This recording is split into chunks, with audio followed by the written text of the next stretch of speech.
Hi everyone, I'm Phil Bliss, founder and CEO of Canada's Entrepreneur. I'm going to have an interesting session today. We're meeting Nathen Mazri, who I interviewed 4 years ago, the last long time. Uh, Nathen is a fandom-driven entrepreneur, widely known for breaking the internet through iconic licensing ventures that include Garfield Eats and Scooby-Doo in partnership with Jim Davis, Nickelodeon, and Warner Brothers, and others. His work has been featured in over 500 global media outlets, from Eater USA and the Globe and Mail to CNBC and Screen Rant, and has generated more than 50 million impressions. And he's built a passionate community of about 500,000 fans and fanvestors. Nathen is the founder of EGEEZ, creator of the world's EGEEZ Cloud, an algorithmic verification marketplace connecting fans directly to verified licenses that brings transparency and counterfeit protection to the $70 billion global licensing industry. The platform earned a Government of Canada SHRED Innovation Grant and will debut its beta at Bridge. He also coined Entergagement, a brand new category of real estate that merges entertainment IPs with sophisticated living. Through EG's world, he represents IP giants like Mr. Bean, the Smurfs, Emoji, U2s, and others to build the world's first IP-themed residential developments, a new category beyond hotels and theme parks. He is also the author of Arabiolosis and founder of EGEEZ Academy, and is currently filming a documentary drama about his extraordinary entrepreneurial journey for release in 2026. And I think this is going to be, a fun session. So Nathen, welcome back. It's great seeing you. God forbid it's been 4 years since we talked.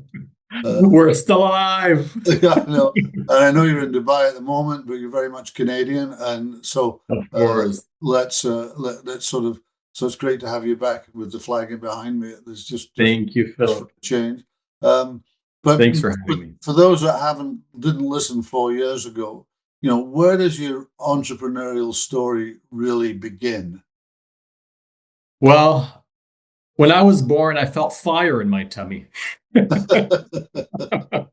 So my mother had to stop breastfeeding me.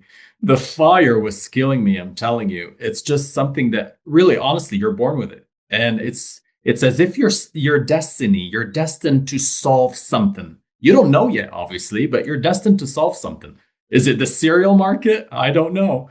But you grow up and you go through. I went through many projects, and I'm extremely ambitious. But it's amazing how the universe squeezes you into a lane, and boom, the light bulb hits, and you find what you're destined for. And for me, it's licensing, that capital L. I mean, I've been a loser before, and people learn from their mistakes, and I love it. I always say, youth is an asset, not a liability. And my motto is just do something, just get up and do something. And I've been just doing and doing to climb that ladder. And I guess some people call it, capitalism. I of course, don't call it capitalism. I call it ambition and perhaps building a whole economy and a flow of income as a whole to your communities and society. And so I hope that I could solve something, but I've always had it. I've always had that fire. I want to solve something, and I think that's where it came from. Of course, a lot of failing. You fail in whether it was starting a small restaurant or whether it's starting a lasagna joint like I did with Garfield. I licensed Yeah, the world's yeah, first Garfield. I created the world's first Garfield themed restaurant based on what he loves, that mischievous, lazy orange cat created by Jim Davis, whom I had the pleasure to partner with. And I mean, that Godfather believed in me, and I've put my all. I put my all into this cat. But yeah, Paramount took over Garfield, and Did it? it was over. It was over. It was the licensing was terminated, and as many other licensees who had the Garfield IP.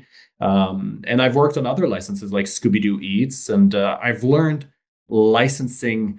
I mean, what can I say? From A to Z. Mm. I've learned every single clause. I've learned what it means, the gaps, the problems from a licensee myself. And I built a whole fan base as well, a whole culture. I didn't know Garfield had such a satire, was such a satire brand.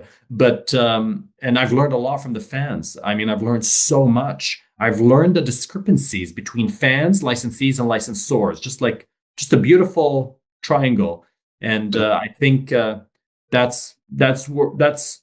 fuels your ambition further. You want to solve it, and that's I don't I have a curious mind, really, honestly. You seem to, looking at where you were and where you are now, you seem to have pivoted a bit from those sort of straight viral consumer ventures like the the Garfield pizza and stuff like that to building more of a tech like EGEEZ back Yeah. sort of business. Let's talk about that a bit. So I mean, I first of all, it's Iggy's, but I let the world decide. Nike. I mean, that's what trademark brand. Yeah, So yes, you're right. But I'm still in licensing. It was licensing before and it's licensing now. And I think yeah, again, it's the universe leading me to crack that code, that algorithm, that problem that exists in the licensing industry since the 1980s. I mean, licensing was built for Disney, mhm, and I mean, it's they're still on paperwork and Excel sheets. And there's a huge discrepancies and inefficiencies in the licensing industry. It's worth almost $369 billion according to Licensing International. And so the pivot was because I found a problem. I mean, we live in an over-cluttered, interconnected society. We have everything we can ever dream of, from socks to pizza to food delivered to shoes to cars. I mean, whatever you want, you have it, and you have an abundance of it too. And so I really needed to get to the bottom of it. What can I solve in the licensing industry? Because when I had Garfield Eats, I build an IP for people to take pictures of in front of the storefront, in front of the store. They would take a mhm. picture of the storefront, but it wouldn't translate consumers. It would translate to photography. And I've learned that a powerful IP does not necessarily translate to profit.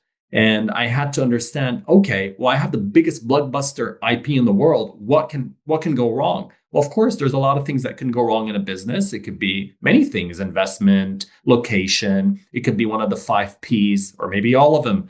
But I had to delve deeper, speaking with other licensees, speaking with licensors, speaking with fans. I digged just deeper and deeper and deeper until I found the biggest problem in licensing. And there are quite a few inefficiencies, as I said. And EGEEZ is the world's first cloud-based for the licensing operating industry. It's a unified infrastructure that connects licensors, licensees, and fans through automation, AI, payments, and the most important is verification layers. I mean, it's made by a licensee with love for other licensees, licensors, and fans.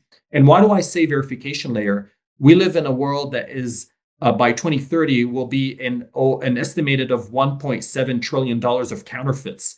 And I don't want to build the everything for everything like Amazon and others. I want to build something for someone. And so licensing, $369 billion business, but our addressable market is the $141 billion business. Those are the entertainment licensed characters merchandise. They only fall under the entertainment characters. So that could be a Mickey Mouse t-shirt, Spider-Man toy, etc.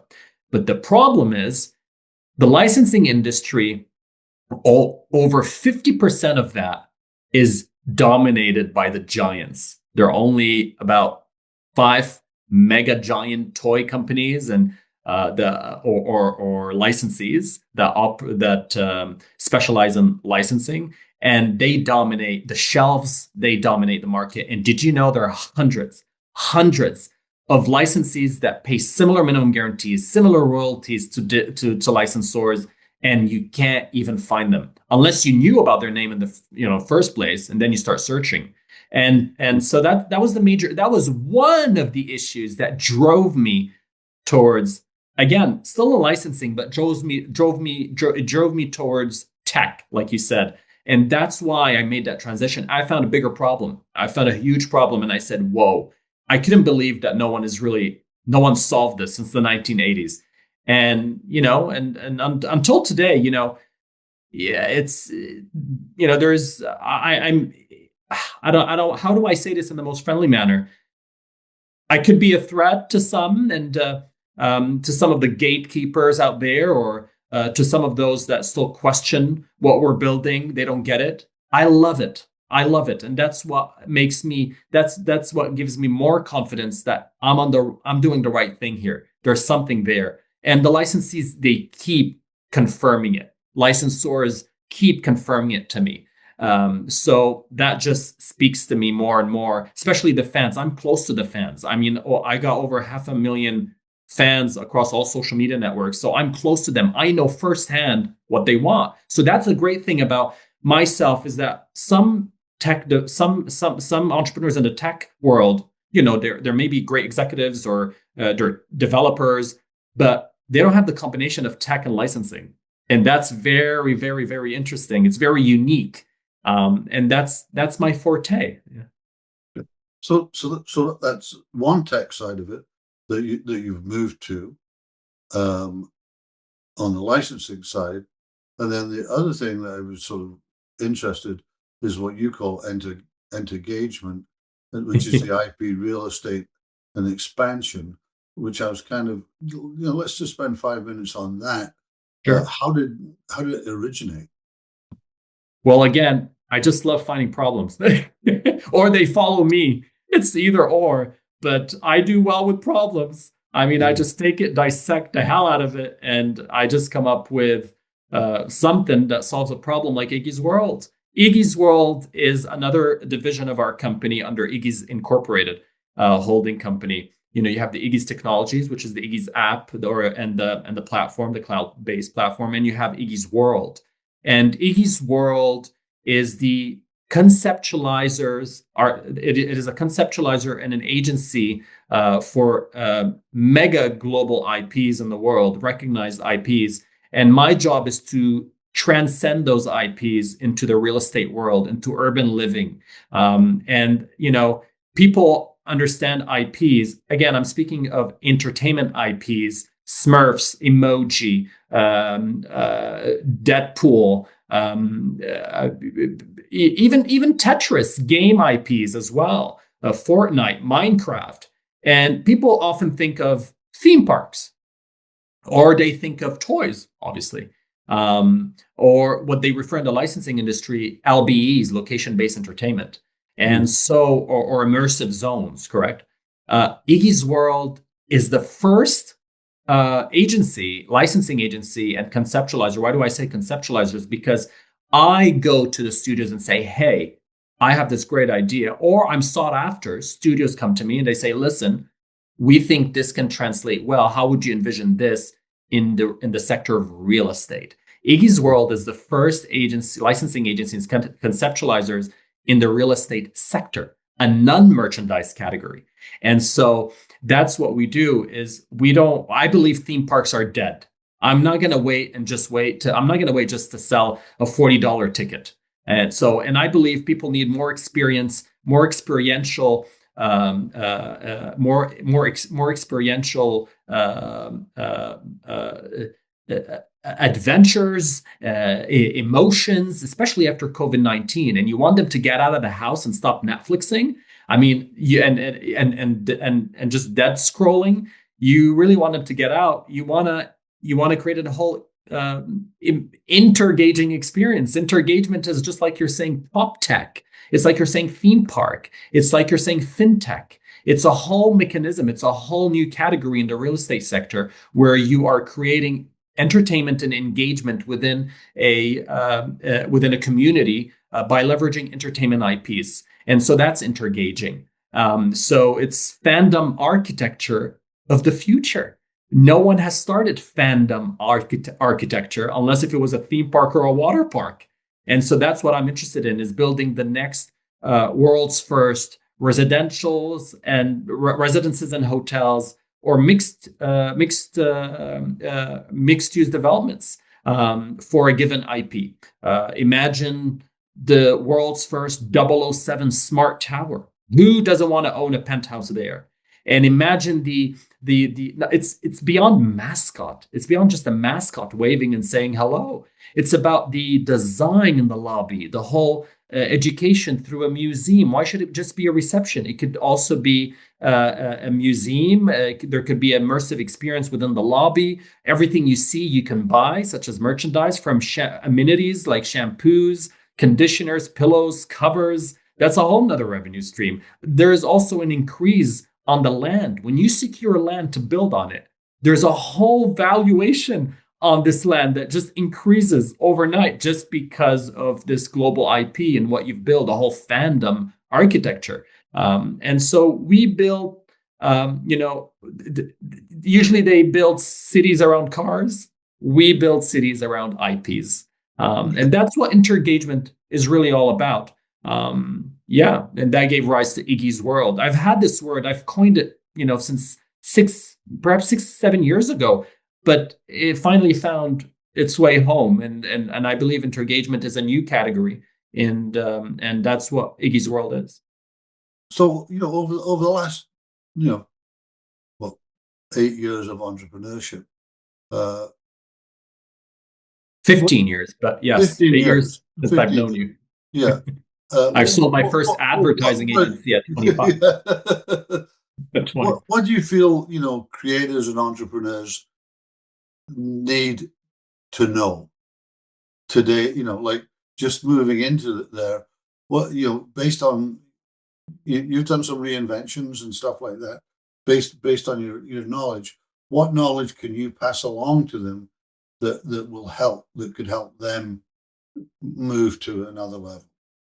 First of all, there's one thing I have to say, and perhaps I could be brutally honest and maybe frank about it. But first of all, they need to stop being scared of rejections. I'm worried about the youth. I am worried about the youth's mental capacity in the future. I am, because I feel that ideas have wings. Absolutely, no one can stop them. But to actually execute an idea, it's extremely difficult. There are a lot of barriers, and they say, "Oh, it's excellent timing. You can be a creator and go on YouTube." No, only 1% of creators make money and have great awards and can reach such huge heights. It's very there's a lot of, yes, there are opportunities, but not at a scale where we are. I won't say there's favoritism, but it's becoming exceedingly actually more difficult. The more we are becoming interconnected, the more it's becoming difficult. Imagine you want 3 billion people that use the internet to become creators and to create their own brand and monetize. Imagine you're competing with 3 billion people.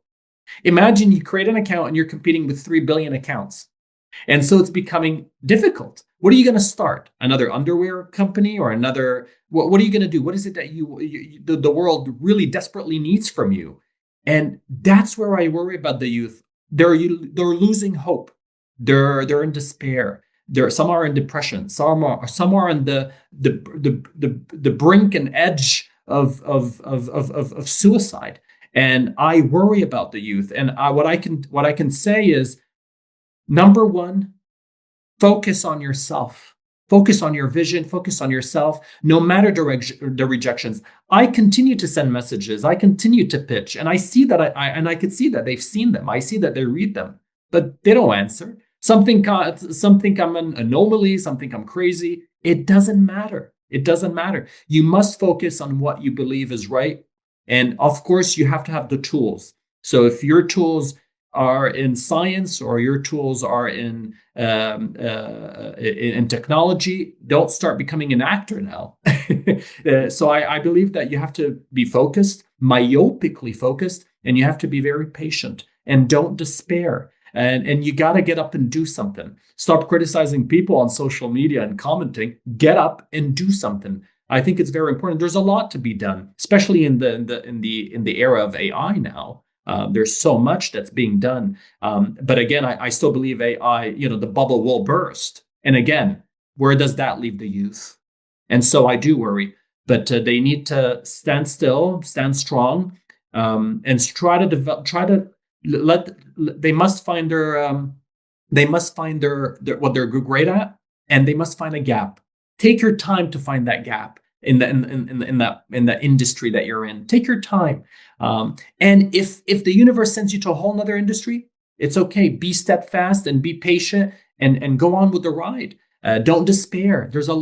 I'm worried about, again, the mental capacity of the youth, and youth is not a liability. I mean, youth is an asset, and I wish more and more people would just support and advocate for them and help them. I mean, all they do is create VC funds. You know how many rejections there are? It's just you have no idea how many rejections I've got, and I still don't care because I know what I have, and it's going on whether you like it or not. It's still going to go on, and that's why I think that's what's missing, that sturdiness, that persistence, that passion. That's missing. There's a lot of insecure youth out there, and again, I worry. So, that was some good stuff you pushed out there. I like that. Thank you. But let's just be a bit tactical, practical, whatever. What's one action that you think of that entrepreneurs can take this week? In terms of wisdom, what you want them to take this week, Paul? Mm-hmm. Do something. Do something. Get up and do something. They have to. Just do something. Stop scrolling. Stop Netflixing. They have to start something. That's what I want them to do. Just take that one thing. You've asked for one thing for that 1 week. Do something. But if you interview me next week, I'm going to give another one. Oh, yeah, there's always, but that's this week. You're doing a documentary. What's all that about? I mean, obviously, if it's a documentary, it's about you. Oh, yes. Of course. If it's not about me, it's going to trash. Of course, it has to be about me. Well, honestly, it's a fan. It's a fan who's a movie producer. And he said, I've been following you for 5 years and I have to tell your story. It's about time now. And he raised the funds and I've been shooting since April in Toronto and Montreal, and they're here in Dubai now. And so they're going to follow that. I might have my mom in a docu-reality or a docudrama. But that's going to be intergaging. It's going to be something. I want to show the youth that the world, not that it's, I really want to show the truth side. I want to show the naked side. I want to show that it's not all glittery and nice. And, being an entrepreneur, like that word entrepreneur, they should have called it hustlership. This is hustlership, not entrepreneurship. If you tell me to ever do it again, no. I mean, I want to focus on one thing and I want to do it great. And of course, scale but I want to show the journey for sure. And I think the director was more interested in my character, I guess, and how I go about things, and they wonder why I don't stream, and they want me to go on what is it, Twitch or Tumblr or what is. I mean, again, I stop and ask myself, does the world need another streamer? No, Nathan, they don't need another streamer, but they're interested in what I have to say. Well, then you just have to do more movies of me. I think that's the channel I wish to take my brand with. You gotta be focused. You gotta be focused and know what you want. And hopefully, the universe does play a great role. I must tell you, spiritually, it took me a while. I took a hiatus from social media. I was off for 6 months, and I just needed a break. I needed it. I needed a spiritual break. And so that also, that needs to be taken into regard. It's not all great and fancy. There's a lot of turmoil and burden that takes over, and doubt as well. And now in an uncertain economy, you don't know where we're heading. There's a lot of doubt. Again, I worry about youth unemployment, honestly. Okay. Nathan, it's really interesting. Been a good session. We shouldn't have waited 4 years to have another one. Well, to be continued, we'll have the next one, I'm sure. Yeah, and I love where you were, where you're going now with the licensing side of it. I think that's a good shift. Philip, I'm glad you agreed. Yeah, I think it's a good. I think it's a good shift. And we'll be following you. I think that's really good. I hope so. And thanks for, I don't know what time it is over there, but thanks for taking the time out to absolutely to come on. It's been good. Thank you, Philip. Okay. Thank you. You're such a bliss, Philip. Thank you. Thank you so much. Thanks for having me.